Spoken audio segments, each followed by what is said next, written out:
and mga membro ng committee at ang ating mga invited guest.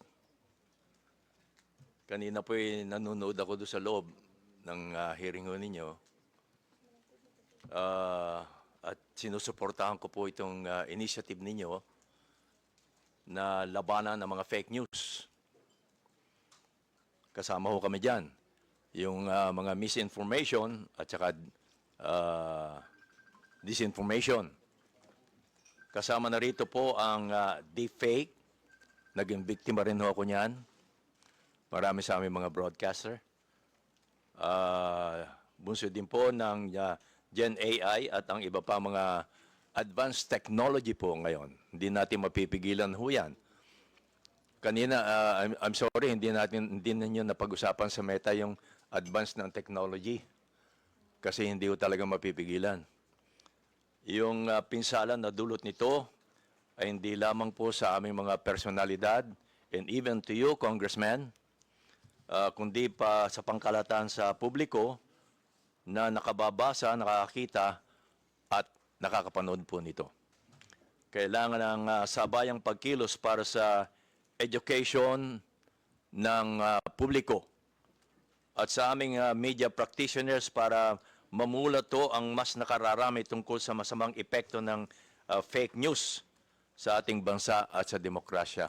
Kami ho sa media ay alam ko malaki rin ang responsibility sapagkat mas mabilis kaming ma-check ang mga fake news. At the same time, ma-check kaagad namin ang fake news. Although sana po ay naka-ready din ang mga government agencies na sagutin yung mga lumalabas na fake news. Especially sa mga congressman din po. Thank you. Thank you po. Thank you, Mr. Dolly De Castro. As per our House rules po, all resource persons will have to take their oath. So, can you please rise? Comsec, please administer the oath. Comsec, please administer the oath. Please raise your right hand, sir. Do you swear to tell the truth, the whole truth, and nothing but the truth in this inquiry? Before we proceed with interpellation, the Chair acknowledges Honorable Geraldine Roman. The first to interpellate, Representative Kunghon. You have the floor. Thank you, Mr. Chair. Magandang hapon po, former Vice President Dolly De Castro. Good afternoon po. Gaya nga po ng sabi ng ating chairman, ni Kong Johnny Pimentel, ang peking balita ay walang sinasanto. Lahat nabibiktima, lahat pwedeng maapektuhan. At bilang public personalities, isa sa madalas na nagiging biktima ng fake news ay ating mga local celebrities at sikat na media personnel. Mula sa peking iskandalo hanggang sa maling impormasyon, lagi silang nadadamay ng di makatarong paghuhusga. Dahil dito, may inimbita tayong mga ilang sikat na media personality para magpahayag ng kanilang karanasan bilang nabibiktima ng fake news.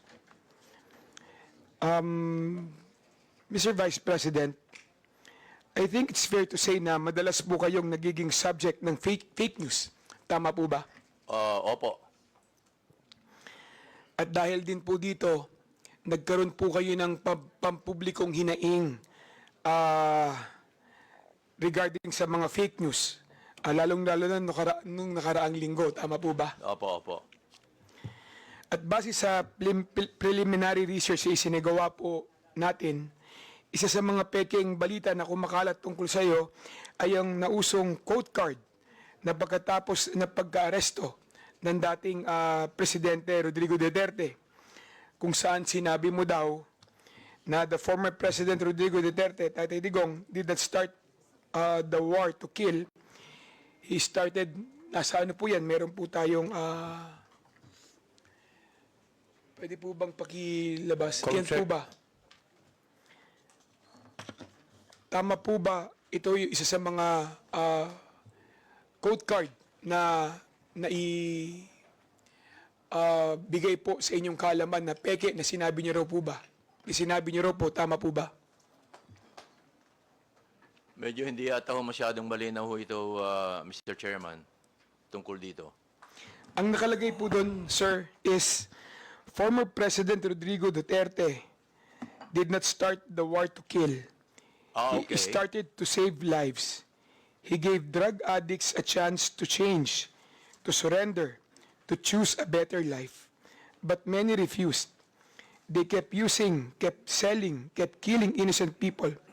So what a leader should do, let criminals destroy families or take actions to stop them. One addict lost is tragic, but thousands of innocent lives saved, that is justice. Duterte made the streets safe. Yan po yung mga nakalagay sa quote card na na-attribute po sa inyo. Opo. Pero hindi ho lahat totoo eh. Kaya kami ho, fortunately, kami sa media, sa mga broadcaster, nakokorek kaagad ho namin on the air. On the air. Once na lumabas yung fake news, nakokorek kaagad namin. In my case, meron po akong IG na ginagawan ko kagad doon ng word na malaki na in bold letter na fake. Tapos nakikiusap po ako sa aking mga kaibigan na may Facebook din, may IG, and other form na ipakalat naman nila na yung lumabas na ba na news item ay fake. Yun ang mga ginagawa ko para mabilis na nakakakalat yung information na that item ay fake. Thank you, Mr. Vice President. Mr. Vice President, nakikita niyo po ba yung nakalagay sa screen natin ngayon? Opo. Ito po ay galing kay ito po ay pinost, no? Ni JM, di ko alam kung paano i-pronounce itong Almine o Almine o Almine. Ayan, JM Almine.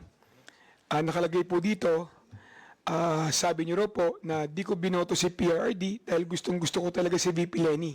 Aha. Familiar po ba kayo sa napabalita ang sinabi niyo daw po? Opo. Alam ko ho, fake ito. Kaya gumawa ka agad ho ako ng version ko at nilagyan ko ho ng in bold letter na fake. Mr. Vice President, kilala niyo po ba si JM Almine? Hindi po. Hindi ko po siya kilala. Sinubukan niyo po bang kilalanin kung sino yung nag-post nito? Hindi na po dahil baka mamaya hindi tunay na tao ito eh. Uso ho ngayon yun. Ano po ang naging reaksyon niyo nung nakita niyo yung post na ito? Well, sanay na ho ako sa mga lumalabas na ganito eh. So ang first reaction ko ay gumawa ng paraan para may pakalat ko na fake nga ito. Lagyan ng bold letter na fake. Kuminsan no, ginagawa ko pa ay naka-flash yung fake. At makiusap sa mga kakilala ko na may mga Facebook, IG at iba pa, na ipakalat din nila para marami po makabasa. Nung nakita niyo po ito, ano po yung personal na naramdaman ninyo? Dahil karamihan po sa nakabasa nito, naniniwala na sinabi niyo raw po ito. Well, of course, ang iba maniniwala ho, lalo na kung hindi ako kilala.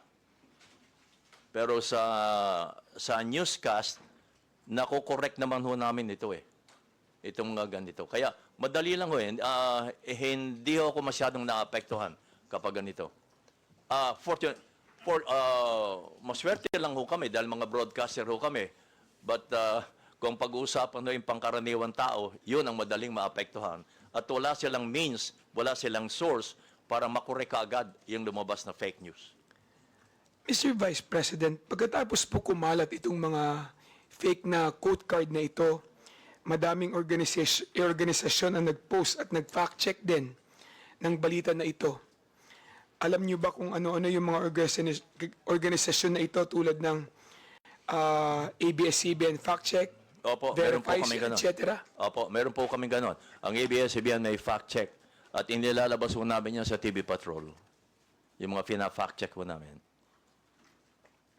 Sa inyong personal na opinion po, Mr. Vice President, nakakatulong ba sa pagtigil at pagkalat ng fake news ang pagpa-fact check ng ABS-CBN, Rappler, Verifiles? Nakatulong po ba ito? Well, nakakatulong ho, pero hindi ko alam kung ilang porsyento ang naitutulong nito. Pero nakakatulong ho. Thank Definitely. you. Thank you. Sir, isa na naman pong balita na kumalat sa inyo ay yung pagkakadulas ninyo. Naalala niyo po ba ito noong 2021? Dadulas. Meron pong fake news na kumalat noon, yung pagkakadulas ninyo, pagkakoma at pagkamatay umano. Oh. Noong October 26, 2021. Opo. Naalala niyo po ba ito? Opo. Kung saan kayo po ay nag-post katabi ng inyong koi pond ng magandang umaga bayan, pagpalain sana po ng Diyos ang inyong umaga mga kabayan. Naalala niyo po ba yun? Opo. Kasunod po nito, yan po yun, kabayan, nasa screen po natin. Kasunod po nito ay nag-post kayo ng isang video na may caption, miss ko na po kayo mga kabayan, abangan. Opo. Naalala niyo rin po yun. Pati po ang inyong anak na si Madam Kat Di Castro ay nangangailangan pa mag-post upang patunayan na ang balita na yon ay fake news din sa inyong pagkamatay. Kaya ang sabi niya, "Hi everyone, my dad's absolutely fine. We just had dinner." Ang post ni Madam Kat Di Castro. Opo. Ano po ang inyong reaksyon nung nakita niyo na may kumalat na kayo ay pumanaw na? Well, sabi nga ho nila, kapag kayo nabalita na patay na kayo, ay masahaba ang buhay nyo. But isa pa ho, sabi ho namin, kami mga personalities, bad news or good news ay publicity pa rin ho. Kaya kung may ganyan, ay pag-uusapan pa rin kayo. Pero may mga news naman na medyo masakit na. Lalo kung affected ang ating bansa, Kung ako lang, okay lang 'yon. Pero pag affected na ho ang bansa, iba na 'yon. Mr. Vice President, yung mga tao sa paligid nyo, yung pamilya nyo, naapektuhan ba sa fake news na ito? Medyo ho, mas una silang naapektuhan kapag may mga fake news na involvo ako. Naniwala ba sila agad nung nakita nila yung balita na yan? Ay hindi ho, dahil alam mo naman nila ang nangyayari ho sa akin. Kaya hindi sila naniniwala kaagad. Kaya lang, nag-worry lang sila. Sir, yung mga taong hindi mo naman personal na kilala, tulad ng karamihan na yung mga viewers, na yung mga fans Opo. at supporters, ano ang naging reaksyon nila sa balita na yan? Well, ang nababasa ko lang ho, hindi rin sila naniniwala. Yung iba naman ay nagko-condolence na. No? Lumabas ng balita na ako'y patay na. So, sinasagot ho sila, hindi ho, buhay pa ho ako. Yung mga ganon. Sir, sinubukan niyo po bang alamin kung sino yung nagpalaganap ng fake news na ito?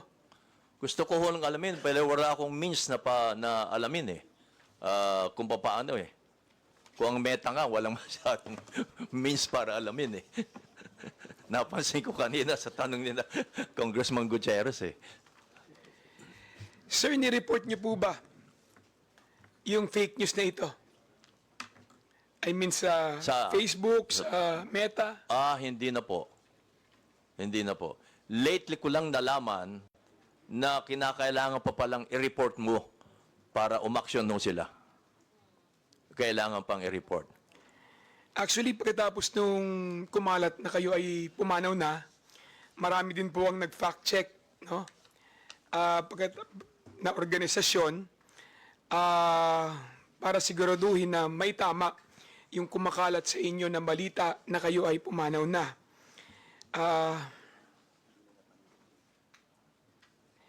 Paano naman po yung mga social media website, no, Mr. Vice President, kung saan kumalat yung mga post na ito? May mga gumawa ba sila na paraan para matigil o matulungan kayo para i-correct, no, yung mga ganitong klaseng fake news? Meron po bang mga tumulong na mga website? May mga tumulong po bang mga individual para kayo'y matulungan na pagsawata itong mga fake news na kumakalat sa inyo? Again, may means ho kami para maharang kaagad yung mga fake news na yan because nakikita nila ako sa television na nagbabalita pa rin ng live. So, that means, yun ang patunay na, hey, buhay pa pala si kabayan eh. Nagbabalita pa. ng live. Yun ang sinasabi ko na kami ay maswerte pa ang katulad namin personality. But ang kawawa ay yung walang means para maharang kaagad nila ang mga fake news na lumalabas against them. Kanina tinanong po ni Congressman Acop kung may responsibilidad ba ang Meta at Facebook sa mga ganitong klaseng kumakalat na fake news. Tingin niyo po ba, kabayan, merong responsibilidad ang Facebook at Meta sa mga ganitong klaseng fake news na lumalabas at nakakaapekto, lalong-lalo na sa buhay ng mamamayan? Opo, naniniwala po ako doon. At naniniwala din akong negosyo ito eh. Pati na po sa mga vlogger, kaya ko sila naingganyang mag-vlog, ay dahil lang sa kumikita rin sila. Aminin natin, huwag na tayo maging hipokrito ho dito. Pati ang Meta, alam naman nila yon, negosyo nila yon eh.